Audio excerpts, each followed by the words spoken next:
Hi everyone, in this video I'm going to present you an interesting property about the ellipse. It's a property that I came across while I was pursuing my work to find a formula to calculate the exact circumference of an ellipse. So this property I called property of the tangent line for a circle and an ellipse, or to make it shorter, circle-ellipse tangent line property. So let's have a look at it. This property is, let an ellipse be given with foci and let a circle be centered at the center of the ellipse with a radius equal to the semi-major axis of the ellipse. For any point on the circle, the line passing through that point and one of the foci of the ellipse has a perpendicular which, when drawn through the point on the circle, is tangent to the ellipse. So that was the property. Now let's give place to the demonstration. So for the demonstration, given an ellipse with foci and a circle centered at the center O of the ellipse with a radius equal to the semi-major axis A of the ellipse, let P be any point on the circle. And now let's consider the line passing through one of the foci that I will call C with the coordinates xc, yc, and the point P with the coordinates xp, yp, and the line perpendicular to it at P. So at this moment we don't know if it's tangent or if it's intersecting in how many points or whatever. Okay, so at this stage we know nothing. We are just drawing the lines. So what I'm gonna do now, I will establish the slope of the line passing through C and P, and the slope we will call it M, with M equal to yp minus yc over xp minus xc. Now that we know M, we are capable of finding the slope of the line perpendicular at CP passing through P, and its value is simply minus 1 over M. We will call it N, and so if we develop this and write it nicely, it gives me N equal to minus 1 over yp minus yc over xp minus xc. And if you remove now the brackets, it becomes N equal to xc minus xp over yp minus yc.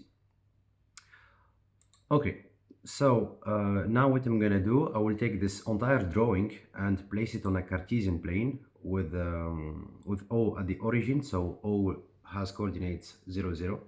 And if you now rewrite the coordinates of the point C, they become xc. So this doesn't really matter for now. And since C is on the y-axis, so its y value becomes 0. So now if you take those coordinates of C and place them in N becomes xc minus xp over yp, with yp different from 0. But bear in mind that this still works for yp equal to 0. Okay, so just open a small bracket here. In fact, if yp is equal to 0, it means that P is either located here with the coordinates a, 0, or it's located on the other side, minus a, 0. And in both cases, P does not only lie on the circle, but lies also on the ellipse. So if we draw the line passing through C and P and it's perpendicular, it will be systematically tangent to the ellipse. Okay, so this is just to show you that it works also for yp equal to 0. But let's now close the bracket and come back to the demonstration. What we will do now that we have the slope n, we will determine the equation of this line at P, so the line perpendicular to the line CP at P. And since it's passing through P, I will use the coordinates of P. So y minus yp is equal to n times x minus xp. And if we send yp on the other side, so its equation becomes y equal to n times x minus xp plus yp. Now, I would like to remind the general equation of an ellipse with semi-major axis A and semi-minor axis B with the center at the origin 0, 0. So its equation is x squared over a squared plus y squared over b squared is equal to 1. And if we try to isolate y, so y becomes b times square root of 1 minus x squared over a squared. So why I did this? I did this because I wanted to compare those two equations, and basically for the line perpendicular to CP at P to be tangent to the ellipse, there must be only one point with the coordinates satisfying these two equations. Because now we can end up with three cases. Case number one, we try to solve for these two equations and we don't find any point satisfying both of them. And in this case, it means that this line does not intersect the ellipse at no point, and so it is not tangent to the ellipse. The second case, when we try to solve, we find 2 points satisfying this two equations, and it means that this line intersects the ellipse at 2 points, and so again it is not tangent to the ellipse. And the last and third case, when we solve, we find only 1 point satisfying both equations, and so then it means that this line intersects the ellipse at only 1 point, and so it is tangent to the ellipse. And that's exactly what we'll start by doing now. We will solve for n times x minus xp plus yp equal to b square root of 1 minus x squared over a squared. So I'm not going to read all the steps because we'll end up, you'll see, with many xp's, x squares, xp squares, and it can quickly become very confusing, tiring, and I might even lose you. So what I'm going to do, I will just comment each step, what I'm doing, and I will allow you more time so you can read and follow without any problem. So what I will do now, I will square both sides. This will allow me by removing on this side the square root, and here I just use some common algebraic identities. Now what I'm going to do, I will just develop x minus xp squared, again by using the same common algebraic identities. On the other side, I distributed b squared to 1 x squared over a squared. For the next step, what I will do, I will just distribute n squared to all the terms inside the brackets. And in the meantime, on this side, I just isolated x squared. I prefer to put it alone for conveniency, you'll see. Now, for the next step, what I will do, I will just distribute 2nyp to x and minus xp. So as you can see, I changed absolutely nothing. I just the bracket became 2nxyp, which is here, minus 2nxpyp, which is here. And I put b squared over a squared as b over a squared, again, for conveniency that it will come later. Now I would like just to isolate all the x and x squares from all these terms, so it allows us to see it clearer. So I just put all the terms between square brackets to make the x squared and x visible. On the other side, we have minus x squared times between square brackets b over a squared. And what we will do now, we will send everyone on the same side. So here it was x squared times n squared, and then this side I have minus x squared times b over a squared. So we can send the b over a squared to the other side with n squared becomes n squared plus b over a squared. And b squared, I send it on the other side, becomes minus b squared. And here, as you can see, we quickly end up with a polynomial of the second degree where we can identify the coefficients a, b, and c. So now what we can do to solve it, we can calculate the discriminant delta equal to b squared minus 4 times a times c. But what I'm going to do is I'm not going to find the x's value. Doesn't really matter here. What I would like to know is to find the sign of delta, the final sign of delta. Because again, just to come back to what I was explaining before, if delta is negative, it means that the equation has no real solution. So the perpendicular to the line passing through P and C at P does not intersect the ellipse and therefore is not tangent to the ellipse. The second case, if delta is positive, so the equation has two real solutions. So the perpendicular to the line passing through P and C at P intersects the ellipse at 2 points and therefore is not tangent to the ellipse. And the last case, if delta is equal to 0, the equation has one real solution, so the perpendicular to the line passing through P and C at P intersects the ellipse at exactly one point and therefore is tangent to the ellipse. So let's now calculate the discriminant delta. So here I just replace all the terms a, b, c by the respective terms. And again, just to not lose everyone, to go step by step, first I will start by developing b squared. So again, I can use some common algebraic identities, and this gives me, so I just developed this part and put it here on the first line, and the second part I just brought it to the second line to see clearer.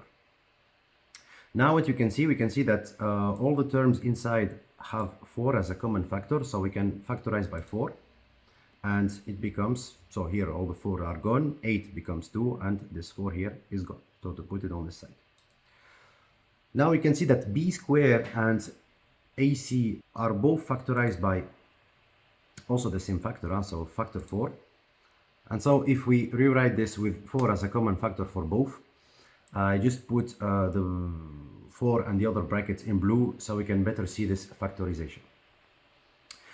For the next step, what I'm going to do, I'm going to take care of a times c, and I'm not going to develop everything. I'm only going to develop n squared. I'm going to distribute it to the other terms, and b over a squared times this factor, I'm going to leave it as it is, again for conveniency. You will see this later, okay? So this becomes, so this is, it's exactly the same, what you see on the first line. Here I just distributed n squared to everyone, so n squared times xp squared becomes n to the power of 4 xp squared, etc, etc. You see I started to read and it quickly becomes annoying, so I prefer to not read and to leave you time to read by yourselves. And as you can see here, b over a squares, I just left it as a factor to the coefficient c, okay, so I did not develop it. For the next step, what we will do is we will remove the brackets, the inner brackets, and since we have a subtraction, so we will change all the signs inside, and this becomes this. And now we can identify some common terms that cancel each other out. So we can start with this 2. Then we can identify 2 times n cubed times xp and yp. They cancel each other out. And we have this 2 here in the middle. They also cancel each other out. So we end up as a delta equal to only this. So let's rewrite it. Now what I will do, just this side here, n squared times b squared, I'm going to multiply by a squared over a squared. Now you'll understand why. So if we rewrite this a bit properly, it gives me a squared times n squared times b squared over a squared. We can put this between brackets and it gives me b over a squared. And now as you can see, for both terms we have b over a squared as a common factor. And so now what I will do, I will just take this common factor and put it outside of the bracket, and this becomes 4 times b over a squared times all the remaining terms. So at this stage I don't want to keep dragging b over a squared times 4 this common factor. It takes too much space and it's not really nice to look at it, okay? So let's have k equal to 4 times b over a squared, and so if I rewrite my calculation for delta, this becomes k times all the other terms. So now what we can do, we can remove the inner brackets, and since again it's a subtraction, so we have to change all the signs inside. And we can see that we have n squared multiplied by a squared and xp squared, so we can put n squared as a common factor for a squared and xp squared, and this becomes n squared times a squared minus xp squared plus, all the other terms. And here I would like to remind the equation of a circle. The equation of a circle is x squared plus y squared is equal to the radius r squared. We can use this equation, we can apply it to our circle with the radius a. And this becomes x squared plus y squared equal to a squared. And since the point P is on the circle with radius a, So we can use its coordinates. So xp squared plus yp squared is equal to a squared. And in this case, yp squared is equal to a squared minus xp squared. And so we will substitute a squared minus xp squared by yp squared. And this becomes n squared times yp squared plus 2n times xp times yp minus yp squared plus b squared. I just substituted this value by yp squared. Now what we will do, we will just replace all the n's by the previous n value that we figured out previously when we were determining the slope n. So remember, n is equal to xc minus xp over yp, and if we put this in our calculation, I really don't want to read this, so you can see this by yourselves. Now we develop a bit more, and we can see that we have yp square dividing and yp square multiplying, so they cancel each other out, so this becomes 1. And for this term, we have it's dividing by yp and multiplying by yp, so again they cancel each other out, as the result is 1. So now we rewrite our calculation for delta, and now I'm going to develop what's inside this bracket. So 2 times xp times xc minus xp, and it gives me this. We can see that we have two terms that cancel each other out, 2 times xc xp, so we can get rid of them, and we rewrite our calculations. We have plus xp minus 2 times xp squared, and this becomes minus 1 xp squared.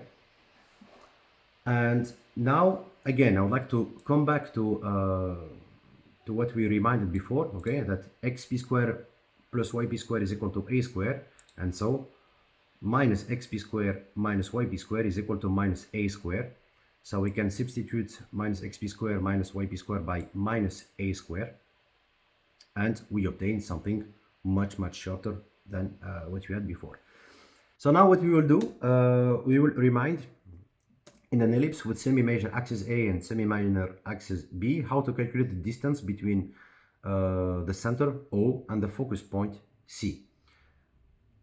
So OC squared is equal to A squared minus B squared, and since O is at the center of origin of this Cartesian plane, and the y value of C is equal to 0, so the distance OC is equal to the value of the coordinate xc.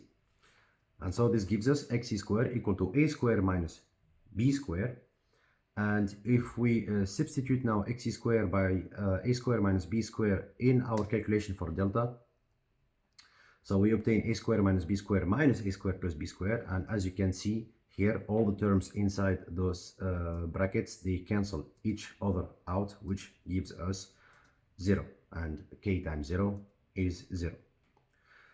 So since delta is equal to 0, so the equation has one real solution. So the perpendicular to the line passing through P and C at P intersects the ellipse at only one point, and so it means that this line is tangent to the ellipse. And so this confirms the property: let an ellipse be given with foci and let a circle be centered at the center of the ellipse with radius equal to the semi-major axis A of the ellipse. For any point on the circle, the line passing through that point and one of the foci of the ellipse has a perpendicular which, when drawn through the point of the circle, is tangent to the ellipse. That's all. So thank you very much for watching this video. I really hope that you have enjoyed this property, and I look forward for reading your comments and feedbacks. I read all of them. I cannot answer to all of them, but know that I'm reading everything. Thank you very much again, and see you next time.